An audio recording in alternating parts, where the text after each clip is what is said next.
Hey guys, so I am still in Nashville, as you can see from the background. I head out in about 2 hours and a half, and I have a meeting in about 30 minutes, so I'm trying to film a video really quickly and hopefully edit the video in the airport. I don't really need much editing. I kind of just crop a little bit of the beginning of the video and a little bit of the end of the video, doing a lot of one-take videos, so I don't have to spend too much time editing it, and then I could just post it pretty quickly. So I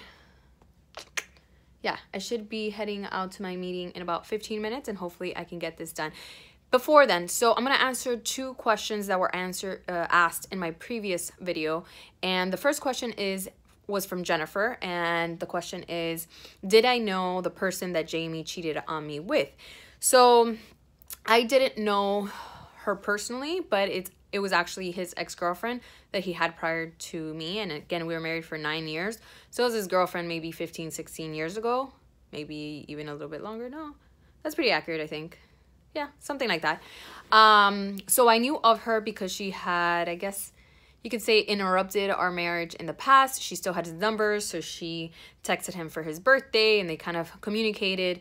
So he ended up getting a new number, and she ended up getting that new number from a mutual friend, the person who was getting married the day he actually cheated.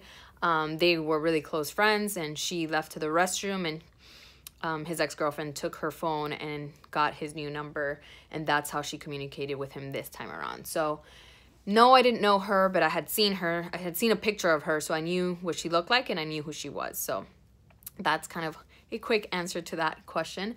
Then the second question was, during or right after my divorce, I actually helped Jamie, or during the process actually, I don't know if we were officially divorced or maybe we were, but I helped Jamie find a new apartment.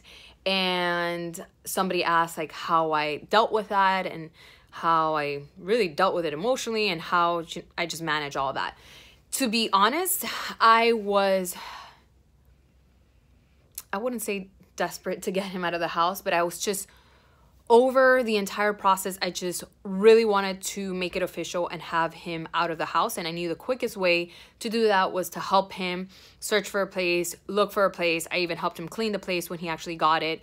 And I really wasn't emotional about it. I just really, that was the last piece of the puzzle that was missing. And I just needed him to leave the house so I can finally be at peace with everything that was going on. And it would finally feel real to me that we were divorced and no longer together. I felt like him still being in the house, even if we had filed for a divorce or even actually officially been divorced, it still left that like lingering piece. And I really just wanted to make sure the process was done and over with. And it really, to be 100% honest with you guys, it wasn't emotional for me at all.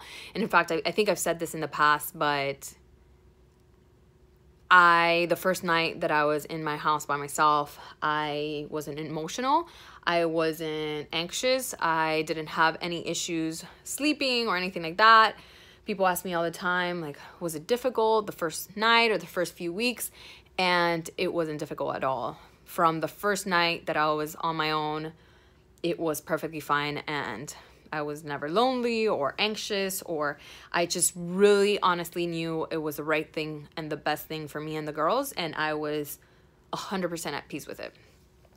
So I actually felt relief. The first relief came when I actually filed the paperwork, and I just felt this relief, like I can breathe better, and I just felt free, and it's hard to explain, but I honestly just felt at peace with it. And then the second relief came definitely once he was out of the house and I was just on my own and kind of closed that chapter of my life and can move on and just better my life with my girls and stuff. So I think that kind of just sums up those two questions. I'm trying to think if I can remember another question that I can quickly answer. I guess another question that they asked, or that you guys asked, was it hard to get out there and trust after divorce? And definitely, I obviously lost faith, and a certain extent or a certain amount of time, I honestly thought guys just weren't going to be faithful, and I kept going back and forth and trying to justify him cheating. So I kept thinking, is it unreasonable for me to think that he's actually gonna, or that anyone out there can actually be faithful for an indefinite amount of time? Is it really just unrealistic of me to think that way? And then the more I thought about it, the more I thought I was faithful to him the entire 9 years of our relationship and our marriage. So why can't I expect the same from somebody else? And even if I just continue going through similar processes and having, you know, a significant other disappoint me in that same way, I'm going to continue doing that, because I think in the end I deserve what I give, and I gave loyalty and I was not unfaithful. So I think I really wanted to search that and find that. But of course, the first few people that I dated after, honestly, not even few, because I mean, I dated a few people, but it was never serious. I dated one particular person for a longer amount of time. And yes, there was at the very beginning, like the person would act a certain way and I automatically assumed that they were trying to be unfaithful, and honestly not even unfaithful, because we weren't 100% in a relationship for him to be unfaithful. But definitely there was a lot of trust issues, I guess, that I had with that particular person. But honestly, ever since I've met Alex, at the very beginning, I thought this was too good to be true. And I even told him that. I was pretty harsh and rough on Alex. And I think just now I'm kind of softening up with him. But right from the beginning, he would say, you know, oh, I've thought all day about you, or just say genuinely sweet things to me. And I would literally tell him, don't give me those lines. I really don't want to hear them. I really have no time to waste listening to these lines and whatever. And he'd be like, they're not lines. I genuinely feel like this. I promise. And I'm like, yeah, whatever. Like, I was so harsh with him. And again, at the very beginning, I kind of was like, is it? But it was never something that I'm like, oh, I can't trust him. I always felt from day one that I can trust him 100%. But I kind of just felt at the very beginning that it was honestly too good to be true. And now, I mean, we've been together for some time now, so now I know it's genuine, and it is,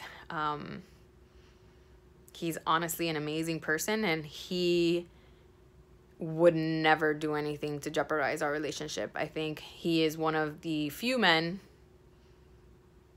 honestly, I don't even know if I've met anybody else besides maybe my grandfather, who has been so genuine and sincere, and he values so much, not just the relationship that him and I have, but the relationship that he's built with the girls. He truly values that more than his job, more than any hobby, more than anything else in the world. So I know 100%, I feel 100% secure that he would never jeopardize that for anything. And I think that is something I never had with Jamie from day one to our last day. I could never say, and I would tell my friends, I'm like, no, I don't really trust him fully. Or there was always something inside of me that was like, not really sure if he would, you know, be unfaithful, or, you know, I never had that security. And when you find that security, it's just so amazing. And I definitely have that now. I know I don't have to worry about it at all. He can go out and be out until 3 a.m, and I have not a worry in the world, because I know he would never do anything to jeopardize that. So I think, to answer that question, that was a little bit longer, but to answer that question, yes, at the beginning, I guess I felt that trusting somebody else would be difficult, but at the same time, I knew that anybody I met after my divorce wasn't necessarily going to be the same situation. They're a completely different person. It was going to be a completely different relationship, and I couldn't jeopardize something that was potentially going to be long term because of things that have happened to me in the past. Of course, you're a little bit guarded at first, but eventually somebody who's truly worth it will bring your guard down and your walls down, and then you're just truly happy, and you find that just happy place that you know that you can trust and kind of give yourself fully. So I hope that answered your questions. Let me know if you have any other questions in the comments below, and I'll see you guys in my next video. Bye.